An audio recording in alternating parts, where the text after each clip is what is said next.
Bonjour à tous. Alors une petite vidéo cette fois-ci pour vous expliquer les exercices qui étaient à faire, page 73 sur la proportionnalité.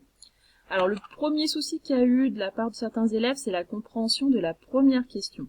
C'est-à-dire qu'on vous demandait quelles étaient les deux grandeurs qui intervenaient dans cet énoncé.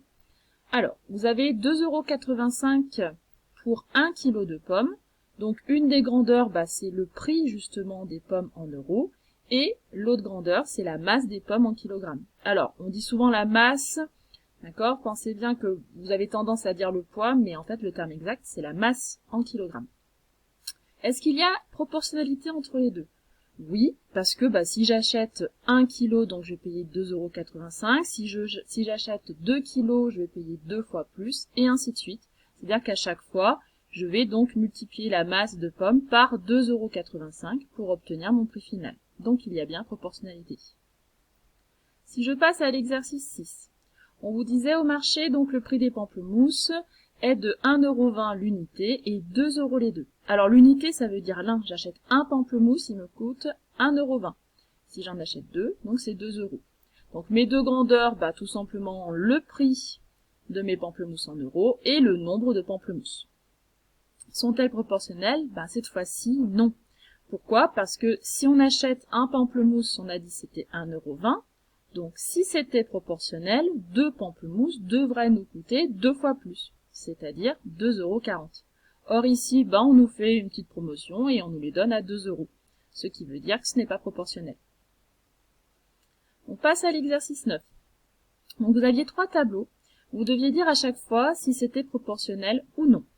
Alors le premier tableau, on voit très vite que pour passer de la première ligne à la deuxième ligne, on multiplie par 4. Donc les deux grandeurs sont bien proportionnelles. 3 x 4, 12, 5 x 4, 20 et 4 x 7, 28. Pour le deuxième tableau, si on commence par 2 pour aller à 16, on se dirait je fais 2 x 8, 16. Je ferai 5 x 8, ce qui me ferait 40. Et 10 x 8, mince, là ça me fait pas du tout 60. D'accord? Donc là, ce n'est pas proportionnel. Donc vous avez dit, vous pouvez faire par exemple les calculs 16 divisé par 2, 40 divisé par 5 et 60 divisé par 10. Et vous voyez qu'on n'obtient pas la même chose. Avec le dernier tableau, donc là vous aviez le volume de béton en mètres cubes et la masse de ciment en kilogrammes. On pouvait vite remarquer que pour passer de la première ligne à la deuxième, on allait tout le temps multiplier par 350. 1 fois 350, 350. 4 fois 350, on obtient bien 1400. Et 6 fois 350, on obtient là encore 2100. Donc c'est bien proportionnel. On passe à l'exercice 14 cette fois-ci. Donc là, vous deviez donc dire si la distance parcourue était proportionnelle à la durée du parcours. Alors la première méthode, la plus simple, ça serait de faire donc 50 divisé par 2 qui nous donne 25, 75 divisé par 3 qui nous donne encore 25 et 110 divisé par 5 qui nous donne cette fois-ci 22. Donc le dernier résultat n'étant pas le même, le tableau n'est pas proportionnel.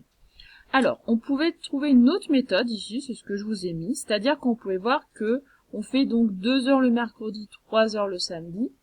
2 plus 3, ça fait 5. Donc si c'était proportionnel, je pourrais, normalement, faire 50 plus 75 pour obtenir la distance du dimanche.